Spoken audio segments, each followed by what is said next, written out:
অভিযোগ দিল সরাসরি পিস টিভির বিরুদ্ধে, অথচ বাংলাদেশের পরিবেশটা নষ্ট করেছে, সবচেয়ে বিচ্ছেদ ঘটিয়েছে স্টার জলসা। এটা আপনারা বলেন, ও টুপিওয়ালা মোল্লারা, তোমরা স্টার জলসার বিরুদ্ধে অভিযোগ করলে না কেন? জি টিভির বিরুদ্ধে অভিযোগ করলে না কেন? বাংলাদেশে কত বেশ্যালয় আছে, গান বাজনা হয়, সেইগুলোর বিরুদ্ধে কথা বলো না। যে টিভি চ্যানেলটা ইসলাম প্রচার করতো সেটার বিরুদ্ধে অভিযোগ করলে তোমরা। এরা মূলত স্টার জলসার দালালেরা, আমি যেটা মনে করি। আশ্চর্য, ক্ষতিটা কার হলো বাংলাদেশে? মুসলমানদের ক্ষতি হলো না? আজকে আশ্চর্য হবেন,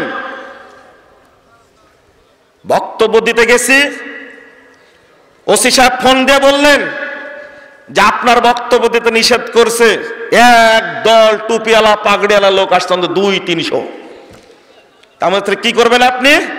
আপনাকে ফোন দিছি এই জন্যই।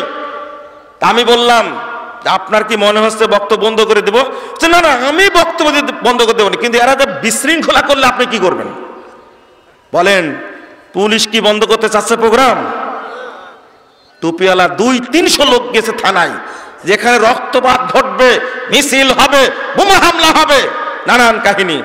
ওসি সাহেবকে বললাম যদি আপনারা ইমানে কুলাই বন্ধ করে দেন তবে অবশ্যই এর হিসাব দিতে হবে, আপনি তদন্ত করে দেখেন।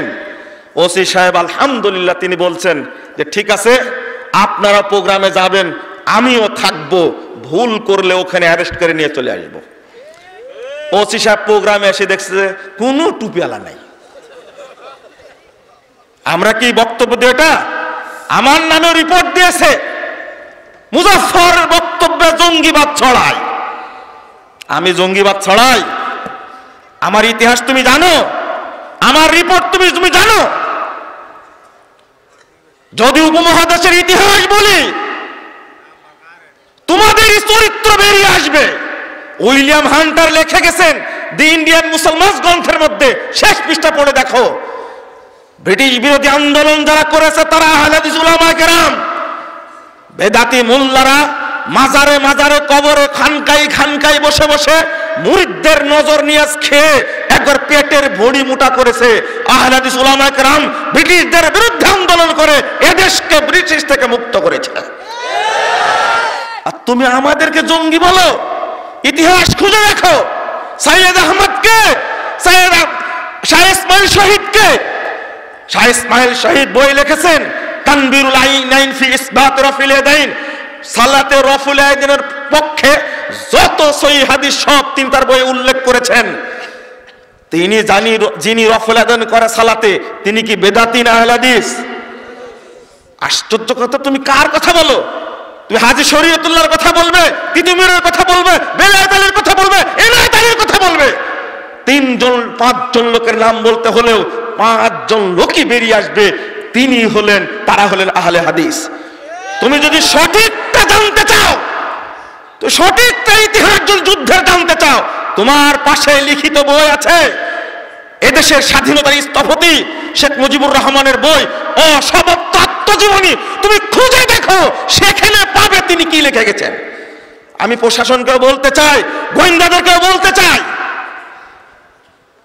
বিশৃঙ্খলা সৃষ্টি করার জন্য যদি কেউ প্রোগ্রাম বন্ধ করতে আসে, তাহলে আপনি আসলো আর তার কথা শুনে প্রোগ্রাম বন্ধ করে দিবেন? আমি এই দেশের সন্তান নই? 2005 সালের 15 ডিসেম্বর আমাকে পুরস্কৃত করা হয়েছিল এই বইটির কারণে। গোটা দেশ থেকে 1300 জন প্রতিযোগী অংশগ্রহণ করেছিল। চরমপন্থা জঙ্গিবাদ ইসলামী দৃষ্টিকোণ এই শিরোনামে ভূমিকায় লেখা আছে ভ্রান্তির বেড়াতে লেখামতের দিন। এই বইটা 2005-এ লেখা। ওসমানী স্মৃতি মিলনায়তনে ঢাকায় 15 ডিসেম্বর 2005 সালে 5 শতাধিক আলেমের সামনে আমাকে প্রথম পুরস্কার তুলে দেওয়া হয়েছিল। 20,000 টাকা ক্রেশ দেওয়া হয়েছিল। তুমি আমাকে জঙ্গি বলো? পুরস্কার যারা দিয়েছিল তাদেরকে জঙ্গি বলো তুমি? আমার হাতে পুরস্কার তুলে দিয়েছেন বাইতুল মুকাররম মসজিদের খতিব আল্লামা ওবায়দুল হক রাহিমাহুল্লাহ, তিনিও মারা গেছেন। মহিউদ্দিন খান, তিনিও মারা গেছেন। তারপরে আব্দুল কাহার সিদ্দিকী ফুরপুরা পীর সাহেব, তিনিও মারা গেছেন। বসুন্ধরার আব্দুর রহমান বসুন্ধরা, তিনিও মারা গেছেন। আরেক আরেকজন বেঁচে আছেন দেলোয়ার হোসেন সাঈদী, জেলখানায় আছেন, তারা আমার হাতে পুরস্কার তুলে দিয়েছিলেন। তুমি যদি আমাকে জঙ্গি বলতে চাও, খতিব ওবায়দুল হকের বিরুদ্ধে মরণোত্তর মামলা করে জঙ্গি বাঁধে। তুমি মহিউদ্দিন খানের বিরুদ্ধে মামলা করো। আহলে হাদিসরা জঙ্গিবাদকে, সন্ত্রাসকে ধ্বংস করার জন্য প্রচেষ্টা চালায়, ইসলামকে প্রতিষ্ঠা করার চেষ্টা চালায়। এরা কারো দালালি করে না, মাজার পূজা করে না, ব্যবসা করে না, পীর পূজা করে না, খানকা পূজা করে না, এরা ইসলামের খেদমত করে যায় না। তুমি কাকে শিখাও? কি বলে? হত্যার হুমকি দিতে চাও। তুমি ইতিহাস জানো কাকে হত্যা করে ইবনে তাইমিয়াকে জেলখানে রেখে তুমি কি উপকার ভোগ করেছো? দীর্ঘ 5টি বছর জেল খাটার পরে বেরিয়ে এসে ইবনে তাইমিয়া রাহিমাহুল্লাহ বলেছিলেন,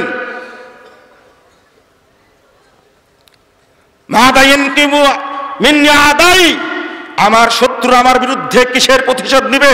আনা জান্নাতি অবস্থানি ফি সদরি, আমার জান্নাত, আমার বাসস্থান আমারই বক্ষে আছে। ওয়াকলি শাহাদাতুন, যদি আমাকে হত্যা করা হয় আমি শাহাদাতের পেয়ালা পান করব। অনাফি সিয়াহাতুন, দেশ থেকে বের করে দেওয়া হলে ভ্রমণের উদ্দেশ্যে বেরিয়ে যাব। ওয়াসিজনি খুলুওয়াতুন, আমাকে যদি জেলখানায় রাখা হয় আমি জেলখানায় গবেষণা করব। তোমরা জাকির নায়েককে ইন্ডিয়া থেকে বের করে দিয়ে তোমরা সুখে থাকতে পারোনি, ইতিমধ্যে ইন্ডিয়াতে লক্ষ লক্ষ হিন্দু ইসলাম গ্রহণ করেছে। আলহামদুলিল্লাহ।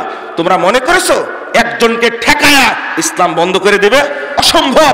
ইবনে তাইমিয়া চলে যাওয়ার পরে আরো ইবনে তাইমিয়া তৈরি হয়েছে ব্রিটিশ বিরোধী আন্দোলনের। আরে সাইয়দ আহমদ শহীদ, শাহ ইসমাইল শহীদ, তিতুমিরকে হত্যা করা হয়েছে, কিন্তু দেশ স্বাধীন হয়নি। স্বাধীন হয়নি? অবশ্যই হয়েছে। এখন আপনাদের প্রতি আমি আবেদন জানাবো, রাহুল চলে এসেছে, আবেদন জানাবো, যদি আপনারা ঐক্যবদ্ধভাবে কাজ করেন, মসজিদ বন্ধ করার পাঁয়তারা আর করতে পারবে না ইনশাআল্লাহ। আলেম ওলামার বিরুদ্ধে অভিযোগ দিয়ে যে সুবিধা ভোগ করতে চায় এটা করতে পারবে না ইনশাআল্লাহ। তারা কি চায়? আমরা কি ভই ফোড় নাকি? আশ্চর্য, আমাদের ইতিহাস ঐতিহ্য নাই। প্রত্যেকটা প্রোগ্রাম হয়, লাখো জনতার প্রোগ্রাম হয়, আমরা কি পালিয়ে প্রোগ্রাম করি? হাজার হাজার লাখ লাখ মসজিদ গোটা দেশে আছে, হাজার হাজার মাদ্রাসা আছে, হাজার হাজার ইসলামী সম্মেলন হয়। তোমার লজ্জা শরম করা উচিত। আহলে হাদিসদের বিরুদ্ধে তুমি কিভাবে এই সমস্ত অভিযোগ দিয়ে থাকো? আমি আপনাদের শেষে এতটুকু বলবো একটা কথা, যে যদি ঐক্য থাকে আপনার মধ্যে, আপনি যদি চিন্তা করেন জাতীয় চিন্তা, তাহলে এই সমস্ত বিভক্তি আর হবে না। বাতানে সোয়াব কাবাইল কো তুড়ো, রুসুমে খুন কে সালাসিল কো তুড়ো, এহি দিনে মুহকামে হে ফতেহ বাব, কে দুনিয়া মে তাওহীদ হো বেহিজাব। এমনি স্বাধীনতা আসেনি, স্বাধীনতা এমনি আসে না, স্বাধীনতার পিছনে সংগ্রাম করা লাগে। বলছেন দলীয় যত বিভক্তি আছে ভেঙ্গে চুরমার করে দাও, যত রসম রেওয়াজ আছে ভেঙ্গে চুরমার করে দাও। আমরা আকীদায় এক, আমলে এক, সবচেয়ে ঐক্যবদ্ধ জনগোষ্ঠী আমরা কেন এক মঞ্চ হতে পারি না? বাতানে সোয়াব কো কাবাইল কো তুড়ো, রুসুমে খুন কে সালাসিল কো তুড়ো, এহি দিনে মুহকামে হি ফতেহ বাব, কে দুনিয়া মে বেহিজা। আল্লামা ইকবাল বলছেন এটাই হলো বিজয়ের দরজা, এটাই হলো বিজয়ের দরজা, এটাই হলো দিনের আদর্শ, যেন পৃথিবীতে তাওহীদের পতাকা পথ করে উঠতে পারে। আমি আপনাদেরকে সুন্নাতের পথ ধরে চলে যাওয়ার কথা বলছি, আর ঐক্যবদ্ধ থাকার কথা বলছি। আজকে যেমন আলহামদুলিল্লাহ এই বিশাল সমাবেশ, রাজশাহীবাসী জেনে নিল যে আহলে হাদিস ভাইয়েরা মানহাজে, আকীদায়, আমলে আলহামদুলিল্লাহ ঐক্যবদ্ধ। বলুন আলহামদুলিল্লাহ। এই সম্মেলন বাস্তবায়নের ক্ষেত্রে অনেক কষ্ট হয়েছে। আমি আর একটা জিনিস বলতে ভুলে গেছি। গতদিনে আজকে মিডিয়ায় চলছে ডক্টর মুসলিউদ্দিন সাহেব সম্পর্কে অনেক কথা চলছে না? আসলে তার সাথে আমি কথা বলেছি। মতিউর রহমান মাদানী সম্পর্কে আমাদের কারো কোনো অভিযোগ আছে? তার সম্পর্কে অভিযোগ আছে? আমি বারবার বক্তব্য বলি আলহামদুলিল্লাহ তার দাওয়াতকে আল্লাহ রাব্বুল আলামিন কবুল করেছেন, আলহামদুলিল্লাহ। যেখানে যায় সেখানেই মানুষ বলে, অধিকাংশ শিক্ষিত মানুষ বলে প্রথম তাওহীদের বক্তব্য শুনি মতিউর রহমান মাদানির কাছে, তারপরে আকীদা পরিবর্তন করি। আমরা ঘুরি টেকনাফ থেকে তেজগাঁও পর্যন্ত, আমাদের কথা কেউ বলে না। আমরাও তো 22 বছর যাবত ঘুরছি, কিন্তু আমাদের কথা কেউ বলে না। মতিউর রহমান মাদানি হাফিজাহুল্লাহ, আল্লাহ তাকে হেফাজত করুন। আসলে ডক্টর মুস্তাউদ্দিন তিনি ধানীখোলার ময়দানে বলতে গেছিলেন সৌদি আরবের ইতিহাসটাও বলেছেন। সৌদি আরবে আজকে ইসলাম প্রতিষ্ঠিত আলহামদুলিল্লাহ, এমনিতে আসেনি। আর তার আরেকটা নিয়ম আছে, আমাকেও ছেড়ে দেয় না। সেদিনে আমাকেও ছাড়েনি, আমি বসে আছি, আমাকে কিন্তু এক হাত নিয়েছেন সেদিনে। মানুষের কিছু কিছু অভ্যাস থাকে। তার একটা পারিবারিক ঐতিহ্য আছে। তার দাদার নাম হলো জসিমউদ্দিন, তিনি আব্দুল ওহাব মুমতালির ছাত্র, বিরাট আলেম। তার বাপ হলো শাইখুল ইসলাম, তিনিও বড় আলেম। পাশাপাশি আহলে হাদিস হিসাবে জসিমউদ্দিন যেমন ছিলেন, আব্দুল ওহাব যেমন ছিলেন, তার বাপ শাইখুল ইসলাম যেমন ছিলেন, আমি মনে করি ডক্টর মুস্তাউদ্দিন সাহেব আহলে হাদিস আলেম হিসাবে একজন পাক্কা এবং গভীর জ্ঞানের অধিকারী। তিনি মাঝে মাঝে ওই দেখবেন, আমি তার সাথে অনেক সময় চলি, আপনারা তার বক্তব্য এখানেও শুনেছেন, বাগধানীতেও শুনেছেন, মোহনপুরে মাঠেও শুনেছেন, তাই না? আসলে তার এলমের চতুর্মুখী। উনি নিজেই বলে আমি ফাসেক ফাজের মানুষ, নিজেই বলে আমার ইবাদত নাই, আমুল নাই, কালাম নাই, ফাসেক ফাজের মানুষ। বক্তব্য দিচ্ছেন, কখনো কাজী নজরুলের কবিতা বলছেন, কখনো ঠাকুরের কবিতা বলছেন, কখনো অমুকের কবিতা, লালনের কবিতা, কত যে মুখস্থ তার হিসাব নিকাশ নাই। এক দিকে এক একটা, যখন যেটা গান, আরবি কবিতা, ফার্সি কবিতা, উর্দু কবিতা, বাংলা কবিতা, সব ব্রেনের মধ্যে গাঁথা। একটা কথা বলতে গিয়ে একটা সম্ভবত ভারতের শিল্পীর কথা বলেছে। উনি বলছেন যে ভারী বক্তব্যের মধ্যে আমার একটা ছেলে খেলামো হয়ে গেছে। তিনি আমাকে নিজেই বলেছেন আমি ফোন দেওয়ার পরে। তো এই বিষয়টা নিয়ে আমারও কখনো স্লিপ অফ টান হতে পারে, যখন কেউ সেখানে দুর্বল হয়, সেখানে কথা বলার কিছু থাকে না। তো আল্লাহ রাব্বুল আলামিন আহলে হাদিস উলামায়ে কেরামকে হেফাজত করুক, দোয়া করি। পাশাপাশি আপনাদের আজকের কৃতজ্ঞতা স্বীকার করছি। অনেক রাত হয়ে গেছে, একটা জিনিস বলতে ভুলে গেছি, সেটা হলো আপনারা এই সম্মেলন অনুষ্ঠান করার জন্য একটু সহযোগিতা করবেন, ইনশাআল্লাহ করবেন। পাঠাবো ধানীখোলার ময়দানে। আমি জুমার খুতবার সময় বলেছিলাম, আলহামদুলিল্লাহ মানুষ 2.5 লক্ষ টাকা দিয়েছে। আরো বেশি হওয়ার দরকার ছিল, আপনারা অনেকেই গেছিলেন সেখানে, মানে যারা যেতে পারেন তারা আফসোস করছে। এই সমাবেশে অনেক টাকা উঠবে মনে করে আমি মনে করি। আপনারা এই যুবকদের উৎসাহিত করার জন্য, এবং আমি মনে করছি আগামী বছর যদি আল্লাহ কবুল করেন সম্মেলনকে, পুরো মাঠ ব্যাপী প্যান্ডেল হবে, এবং 2 দিন না হলেও আসর পর থেকে শুরু হবে, একবারে রাত 2টা পর্যন্ত চলবে ইনশাল্লাহ। এটা আমার মনের পরিকল্পনা। দেশের বড় বড় আলেম যারা, তারা এখানে অংশগ্রহণ করবেন ইনশাল্লাহ। আপনার বাসায় যাওয়ার ভাড়াটা রেখে আপনার পকেটে যা আছে দেওয়ার চেষ্টা করবেন ইনশাল্লাহ। দেবেন তো?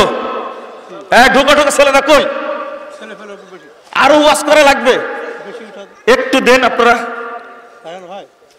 আমিও দিব, কিন্তু বলবো না ইনশাল্লাহ। আপনারাই তাদেরকে উৎসাহিত করবেন। আর দাওয়াত থাকলো আপনাদেরকে। গতবার দারুল হুদার সম্মেলনে গেছিলেন, আলহামদুলিল্লাহ আপনাদের প্রতি আমি কৃতজ্ঞ। কই এই 3-4 জন ছেলে দিয়ে কি হবে আপনাদের? এই রায়হান কই? লুৎফর, হুমায়ুন কই? আব্দুল খালেক না। এই 2-4 জন ছেলে দিয়ে এত বড় মাঠ কভার করা যায় না। আচ্ছা আপনার মাছ থেকে তো উঠেন, তো একটু আপনারা উঠেন, 2-4 জন উঠেন, একটু সহযোগিতা করেন।